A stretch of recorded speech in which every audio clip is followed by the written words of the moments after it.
आज मैं आपसे बात करने जा रहा हूँ एक ऐसे शेयर के बारे में जो भविष्य में एचडीएफसी बैंक की तरह ग्रोथ दिखा सकता है। अगर किसी को लग रहा है कि एचडीएफसी बैंक अब बहुत आगे चल गया है, उसके हाथ से निकल गया है और वो ऐसे शेयर को ढूंढ रहा है जो आज भले ही सस्ते दाम पे हो लेकिन फ्यूचर में एचडीएफसी जैसे बनने का दमखम रखता होगा।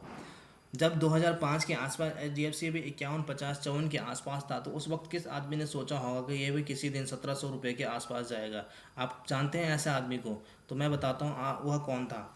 वह ऐसे लोग थे जिन्होंने एचडीएफसी बैंक के बिजनेस को बहुत डिटेल से पढ़ा होगा, सिर्फ किसी के बताने पे या उसके प्राइस को देखकर ही उस पर हमला नहीं किया होगा। बस ये है कि उसके बिजनेस को डिटेल में पढ़ा होगा, उसकी ग्रोथ को जाना होगा, उसके रेवेन्यू एक्सपेंसेस, उसके क्या क्या उसके नेट प्रॉफिट है, सबके बारे में डिटेल में पढ़ा होगा और उसके फ्यूचर एनालिसिस किया होगा। तो उसी व्यक्ति ने उस टाइम पहचान लिया होगा कि ये शेयर भी किसी दिन बहुत 1700 1800 जाएगा। तो अब चलते हैं, हम उस शेयर के बारे में बात करते हैं जो आज 53 54 रुपये पे है, लेकिन उसकी जो ग्रोथ है, उसके प्रॉफिट हैं, वो H D F C bank की तरह ही रेगुलर ग्रोथ कर रहे हैं। तो किसी दिन ऐसा वक्त भी आएगा जब वह भी 1000 के पास जाएगा। आज भले 53 54 है, भले टाइम लगेगा, जिस तरह से एच डी एफ सी को 15 20 साल लग गए उसी तरह उसे भी टाइम लगेगा, लेकिन वो भी ग्रोथ करेगा। एक्चुअल में असल इन्वेस्टर वही होता है जो सही पे टाइम पे कंपनी की जो है नींव पहचान ले, जो नींव पहचान ले, उसके बिजनेस को पहचान ले, तब जाकर उसमें इन्वेस्ट करता है। बाद में रैली एंजॉय करता है जब वो दौड़ता है। बाकी जो छोटे मोटे इन्वेस्टर होते हैं वो तो बस देखते हैं, भीड़ की तरह आते हैं और जिसने पहले ही ले लिया उसको रैली एंजॉय करते हैं, उसको प्रॉफिट कराते हैं। इसलिए पहले ही पहचानना सब बहुत ज़रूरी है। तो मैं जिस शेयर के बारे में बात कर रहा हूँ उसके बारे में बात करने का कारण एक ये भी है कि उसका रिजल्ट आया है और वो लगातार ग्रोथ दिखा रहा है। तो पहले हम उसके रिजल्ट को पढ़ते हैं। तो उस शेयर का रिजल्ट आप देख सकते हैं, यहाँ पे मैंने खोल दिया है। उस शेयर का नाम मैं ज़रूर आपको बताऊंगा। हर किसी को नाम जानने की बहुत जल्दीबाजी लगी रहती है। नाम से वो देखते हैं कि ये 250 का है, 200 का है, 1000 का, महंगा है, सस्ता है, उस हिसाब से वो परचेज करते हैं, इसलिए तो लॉस खाते हैं। जबकि हमें बिजनेस पढ़ना बहुत ज़रूरी है। जिसने बहुत पहले H D F C bank का बिजनेस पढ़ लिया होगा और उसमें फिर इन्वेस्ट किया होगा तो वो आज मुनाफे में है। वो ना तो डर के मारे रहा होगा कि गिरेगा बढ़ेगा, उसने बिजनेस एक बार समझ लिया तो समझ लिया। बिजनेस पढ़ना इसलिए भी ज़रूरी होता है क्योंकि जिसने बिजनेस पढ़ाया वो एकदम किसी टाइम पे गिरावट में घबराता नहीं है और अपने शेयर को होल्ड करे रहता है क्योंकि उसको भरोसा रहता है। इसी तरह हम इस बैंक का भी H D F C bank की तरह ही जो आगे भागेगा, इसका हम रिजल्ट का एनालिसिस करते हैं। तो आप इसका देख सकते हैं, ये सितंबर क्वार्टर का है, ये लास्ट सितंबर क्वार्टर का है और ये जून क्वार्टर का है। आप देखिए यहाँ पे इसका जो टोटल इनकम है, ए सेक्शन में देखिए, इसका टोटल इनकम जो है 5700 करोड़ था पिछली बार सितंबर क्वार्टर में। इस बार है 6800 करोड़, यानी कि पूरा 1100 करोड़ की जंप इसके रेवेन्यू में, इसकी इनकम में, टोटल इनकम में। आप देख सकते हैं कितनी ज़बरदस्त ग्रोथ है कि 10% के आसपास की, 10 11% के आसपास की रेवेन्यू। पिछले क्वार्टर में 6700 करोड़ था। तो आप देखते थे रेवेन्यू में क्वार्टर ऑन क्वार्टर तो ज़बरदस्त जंप है, ईयर ऑन ईयर, और क्वार्टर ऑन क्वार्टर भी ग्रोथ है, अच्छी खासी ग्रोथ है, 100 करोड़ के आसपास की ग्रोथ है।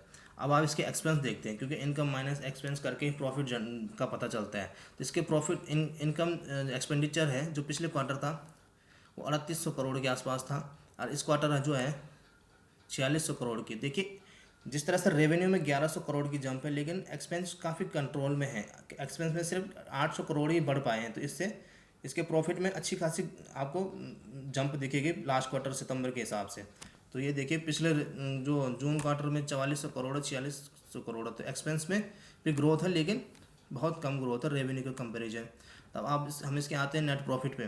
तो नेट प्रॉफिट जो है टैक्स टूक्स काट के, ये सब इसका टैक्स काट के आप देख सकते हैं इस क्वार्टर जो सितंबर क्वार्टर में इसका नेट प्रॉफिट है 1389 करोड़, ठीक है। और पिछले जो सितंबर क्वार्टर में 935 करोड़ था। तो देखिए आप सीधा क्वार्टर जो प्रॉफिट में भी सीधा 435 करोड़ की जंप है प्रॉफिट में। आप इसकी इतनी ज़बरदस्त जंप, 435 करोड़ की जंप, और पिछले ईयर ऑन ईयर है। और पिछले क्वार्टर में था 134, इस क्वार्टर में था 1343 करोड़ रुपये, इस क्वार्टर में 1389। तो क्वार्टर ऑन क्वार्टर भी 36 करोड़ का जंप है और ईयर ऑन ईयर तो भयंकर ही जंप है, 400 करोड़ की जंप है रेवेन्यू में।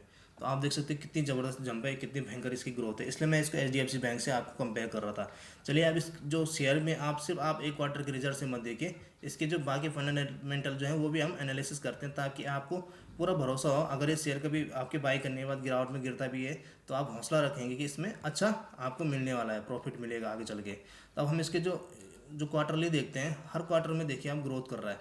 इसने इस क्वार्टर में जो है इसके ग्रोथ दिखे, इसने रेवेन्यू जो है सीधा 600 करोड़, 6000 करोड़ के आसपास इसके रेवेन्यू चला गया। 6000 करोड़ का आंकड़ा इसने रेवेन्यू में पार कर दिया है। तो आप इसके बाद देखिए फाइनेंसिंग प्रॉफिट इसका किसी ज़माने में -370 करोड़ था। इसकी ग्रोथ देखिए, अब आज 588 करोड़ है इस सितंबर क्वार्टर में, इस वाले सितंबर क्वार्टर में। तो ये देखिए -370 से 2021 में 2 साल में इसने इतनी ज़बरदस्त ग्रोथ कर दी। देखिए आप सीधा 800 करोड़ प्रॉफिट जो है इसका फाइनेंसिंग प्रॉफिट बढ़ गया है। तो आप देखिए है ना, ये एचडीएफसी बैंक की तरह ग्रोथ कर रहा है। तो नेट प्रॉफिट देखिए किसी टाइम पे 2 सितंबर 2021 में, यहाँ पे देखिए सितंबर 2021 में इसका 462 प्रॉफिट था, प्रॉफिट बिफोर टैक्स। अब इसका 1380 है प्रॉफिट बिफोर टैक्स। और नेट प्रॉफिट देखिए 274 से कितना हो गया है नेट प्रॉफिट इसका। नेट प्रॉफिट आप इसका देखिए 274 से कहाँ हो गया, 1333। तो ये लगा लो सितंबर 2021 से सीधा 1000 से 11,000 करोड़ की, 1100 करोड़ की इसकी जंप है प्रॉफिट में। तो आप देखिए कितनी ज़बरदस्त ग्रोथ ये कंपनी कर रही है। अब इसके बाकी की फैक्टर्स पे भी हम जाएंगे, इसके जो बाकी की फैक्टर को हम पढ़ेंगे अच्छे से। तो आप देखिए सितंबर 2021 से लेके अब तक इसने अपने प्रॉफिट में इतना ज़बरदस्त जंप दिखाया है, सीधा 1100 करोड़ का। 2 साल में 1100 करोड़ के प्रॉफिट में जंप है। तो आप इसको एचडीएफसी बैंक से क्यों ना कंपेयर करें। बाकी इसकी आप वैल्यूशन देखिए, वैल्यूशन भी इसकी इतनी अच्छी है। इसका स्टॉक पी देखिए आप, स्टॉक पी है 800 सॉरी 8 रुपये 8.56 है इसका स्टॉक पी। कितना सस्ते दाम पे ट्रेड कर रहा है, ठीक है। तो आप देखिए इस शेयर के बारे में समझिए कि कितनी कम इसकी वैल्यूएशन और 1100 करोड़ का इसका जो है 2 साल में प्रॉफिट जंप देखिए आप कितनी खतरनाक है। तो क्यों ना ये भविष्य का एचडीएफसी नहीं बन सकता है, बिल्कुल बन सकता है। आज ये 54-55 पे आप इसका नाम देखिए, बैंक ऑफ महाराष्ट्र, ये गवर्नमेंट की बैंक ऑफ महाराष्ट्र है, गवर्नमेंट है। तो इसका आप एनालिसिस कीजिए, मैंने आपको इसकी डिटेल समझा दी है।